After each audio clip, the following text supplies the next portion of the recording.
जुलन जात्रांखा हिंदू तंथानि बेलायनो नांखौमानि तेर बिसिबरुंनो हहम रदमनि बिसिंदि हिंदू तंथानि तंखौसुंथानाय लुखुरक जुलन जात्रा फालिलायो भारत हागतनि अ तेराव गोबांमा फातार हागतनि बररकबो फाइ मानजाक फायो बृंदावन मथुराति इस्कन मोताइनगो अतर ख्लायै जुलन यात्रा ख्लायजागो ति बररक बाहासनो कुथुमलायो थांनाय बिसिरंनि हाइके ताख्लाय बिसिउबो जुलन जात्रानो रक्सावै आगरतला इस्कन मोताइनगो ति जगन्नाथ मन्दिर ख्लायजाका जुलन यात्रा गुरु वैष्णव भगवान की जय, वृंदावन बिहारी लाल की जय।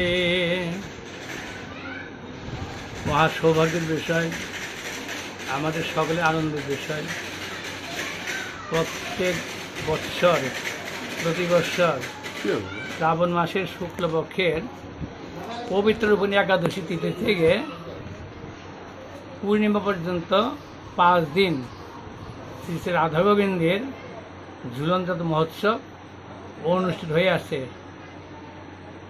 সর্বভারতেই।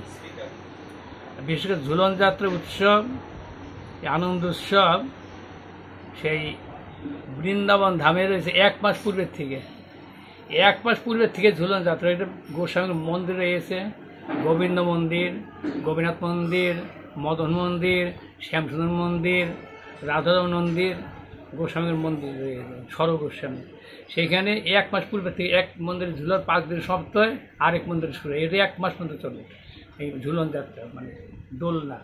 রাধা গোবিন্দ ভগবানকে গোপালকে ঝুলে আনন্দ দিতে। এই ঝুলন যাত্রা হলো সেই অনুরাগ মার্গের, প্রাকৃত জগৎটা নেই, এটা অপ্রাকৃত ভূমিকা যারা রয়েছেন সেই অপ্রাকৃত ভক্তদের জন্য ঝুলন যাত্রা উৎসব।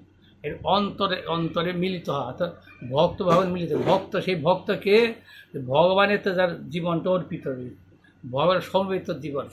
গোপীগণ, ব্রজের গোপীগণ তারা কৃষ্ণ ছাড়া কিছু জানবে না, কিছুই জানবে না। কৃষ্ণ তাদের দরকার, গোপাল দরকার, আর কিছু দরকার নেই। কিছু অপ্রয়োজন, একমাত্র প্রয়োজন কৃষ্ণ। কৃষ্ণ কৃষ্ণ প্রেম, 3 প্রয়োজন। এই ঝুলনযাত্রা মহানন্দ, ব্রজধামের আনন্দ, ব্রজের লীলা, বৃন্দাবনের লীলা।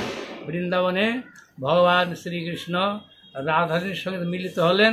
রাধারানী ভগবান শ্রীকৃষ্ণের পূর্ণ শক্তি। রাধারানী এটা স্ত্রীর লোক নন, তিনি ভগবানের অন্তরাকার শক্তি। যখন এই প্রকার রাধারানীর সঙ্গে ভগবান মিলিত হন শ্যামসুন্দর, তখন গোপীগণ, শতকোটি গোপী রয়েছে, তখন সখীগণ, ললিতা, বিশাখা, চম্পকলতা, ইন্দ্রলতা, সুদেবী, তুঙ্গবিদ্যা, এবারে অষ্টসখী, অষ্টমঞ্জুরি রয়েছে, রূপমঞ্জুরি, রসমঞ্জুরি, বিলাস মঞ্জুরি, এই প্রকার মঞ্জুরিগণ, সখীগণ মিলিত হয়ে সেই রাধা গোবিন্দকে কুঞ্জে নিয়ে যান। কুঞ্জে নিয়ে যেয়ে সেই বন ফুলের দ্বারা, লতাটা মনোরম পুষ্পের দ্বারা, সেই দ্বারা এবং সুসজ্জিত করে সাজিয়ে দোলনা করেন, আনন্দ করেন। যেরকম এই জগতে সে পিতা মাতা বাচ্চা শিশুদের নিয়ে দোলনা করেন না। হরে কৃষ্ণ। আজকে আমাদের এখানে ইস্কন আগরতলার দিকে আমাদের এখানে রাধা মাধবের সুন্দর ঝুলন যাত্রা হচ্ছে। আমাদের এই ঝুলন যাত্রা শুরু হয়েছে একাদশী থেকে শুরু হয়ে আমাদের এই পূর্ণমাসীর দিনে এই ভগবান রাধা মাধব উনি ঝুলন থেকে নামবেন। এই ঝুলন যাত্রা উপলক্ষে আমাদের ইস্কন আগরতলাতে অনেক ভক্তবৃন্দরা আসছে। প্রতিদিন রাত্রেবেলা খুব সুন্দর সবাইকে প্রসাদ দেওয়া হচ্ছে। আপনারা সবাই আসবেন, সবাই এসে এই সুন্দর আজকে এই দিব্য আনন্দ, এই ভগবানকে এই ঝুলার দড়ি টানার আপনি সুযোগ করে নেবেন এবং সবাই আসবেন। এই অনুষ্ঠান থেকে কেউ বঞ্চিত থাকবেন না, সবাই আসবেন। হরি বল, হরে কৃষ্ণা।